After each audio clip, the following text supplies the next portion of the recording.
think it's a combination of the two. So, you know, I accidentally fell into music videos 13 years ago. I was writing and directing short films. I made a couple, and that afforded me the opportunity to get into the music video world. And like you said, there's a great legacy of directors who have made that transition and thrived. And you know, I think it's not as a stepping stone. It's a place to cultivate your craft, your voice, your visual language, and the concept. I just, for myself personally, knew it was just time to stop placating what I really had been aspiring to do, which is to make films. And from afar, you know, we have peers and we have friends. I haven't had the opportunity to speak to them, but obviously most recently the Daniels, with what they've done with Swiss Army Man and Everything Everywhere All at Once. And there's others, you know, that have made their breakthrough as well. Obviously, they're just the most recently prominent, but you see that it's this generation that's making their next step. So it's nice to be a part of that. And was it around? I would imagine, like, was the timing around like pandemic times where everybody was kind of doing that reset of like, I got to do the thing that I meant to do right now? Was it that, or was it? There was a precursor to it, you know. Yeah. I think what's scary is you build a lifestyle, you build a whole ecosystem in one format, one medium, but at some point you have to make a sacrifice to achieve something bigger, and that started a year before that, and so I was starting to work on my own personal projects, and fortunately this one came October 2020 actually, and it was just a natural progression, and that time gave me the opportunity to really focus on it. And Dustin, what did you see in him, sort of in terms of that music video director eye and that art that a successful music video director has, that is maybe not faster, but like you've got to find the visual quickly, I think, and I don't know how much that impacts you as an actor, but or what did you sort of see in that? Actually, I've never been asked this. You know, for me, I'm a very visual guy, even though I'm an actor. But what I was interested in was how Singh was going to tell this story, because it's been done a lot. Meaning, when you do a story that's based on real life stories or even inspired by real life stories, it tend to be sort of like, you know, very docudrama, or it's very ABC and very linear and all of that. But what Singh brought to it was a sense of a feverish kind of dream quality to the story. Because the story is compelling, but it's not a complicated story. So I was very excited, aside from the heart of the story, is what he was able to bring to it, which is this sort of sense of visual that captures the loneliness and the melancholy, exuberance of life, you know, all of these things, but more importantly, in a visual language form, which, not to say that the story couldn't have been done in another format, yeah, you know, but then again, you have music video directors, and this is not a negative comment, who are very good at visuals, but they forget about the heart of a story, and that's important, right? So, and that's what I follow with Singh. And how did you find your way into the heart of the story? The minute I finished reading the GQ article, which was sent to me way before we even had the script, I believe, and immediately I related to the character's desperation and the weight that he was carrying, and that what captured me from the very beginning. And yet it was framed in a Vietnamese American setting that hasn't been explored. You know, these kinds of characters. Usually, when you in Hollywood films, when you say Vietnam, usually the word war follows. And there's nothing wrong with that. There's some wonderful films made about the Vietnam War, but I was like, please, you know, I don't want to see another Vietnam War movie. And in this film, these characters are very Vietnamese. We really took the time to get the nuances. But yet, you could do this film with any actors, I think. in terms of the universality. circumstances. The universal Yeah. themes and emotions and the circumstances that these characters, these people, find themselves.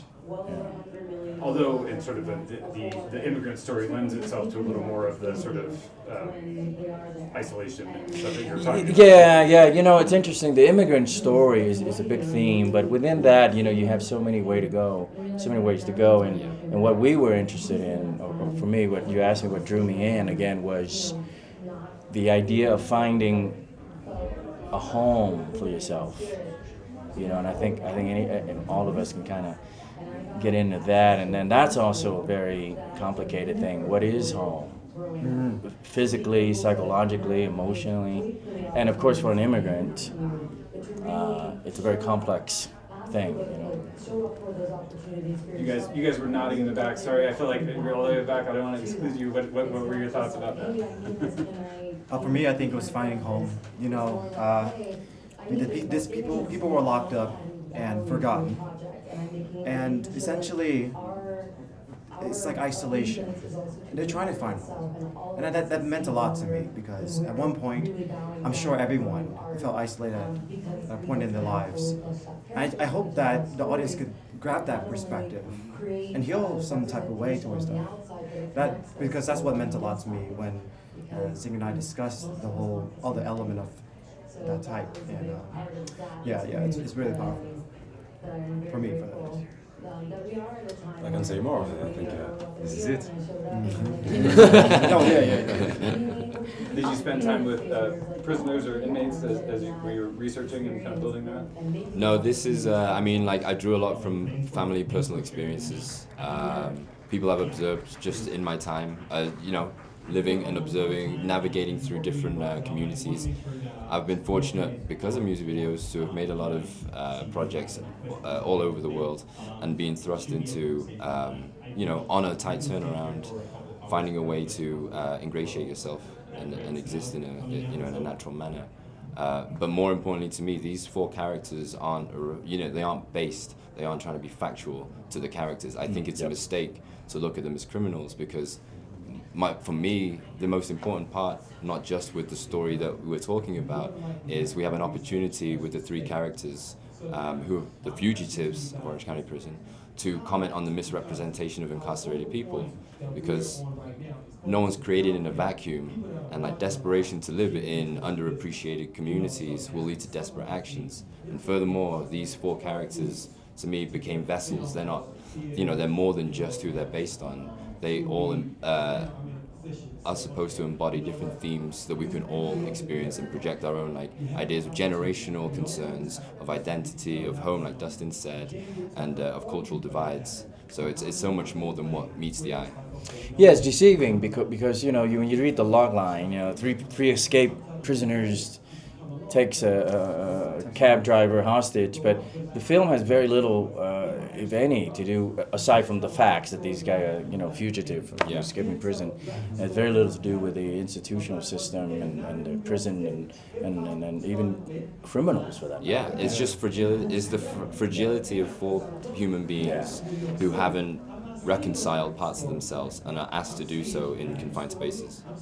There's a lot of human element in things, right? Rather than just, criminal and crime, gunshot. Yeah. You linked up with a bunch of very powerhouse producers. How did that work? Was that and what were they able to bring to the film? I think it extends from there, and we've been fortunate through the whole project with everybody that's come on that there's a passion to tell an interesting story that subverts the veneer of what this story might have been. And I've been fortunate that they read my writer's treatment at the beginning and a director's deck, and we're in full support of what this could be. It's more than just a story and these characters. It's also, you asked me about my background. My background also entails the kind of cinema that I'm influenced by, which is a lot of East Asian cinema and a lot of British cinema too. And the reconciliation of those two languages, that was a fundamental part to creating this. And you know, though those two producers, Andy Sorgi and Brendan Boyer, might not have been as well versed in it prior, they made all the efforts to become well versed in it and to understand and be able to then support and speak on it in an informed manner. Dustin, I'll ask you a somewhat silly question, which is, do you remember your first on-screen kiss or on-stage kiss? First on-screen kiss.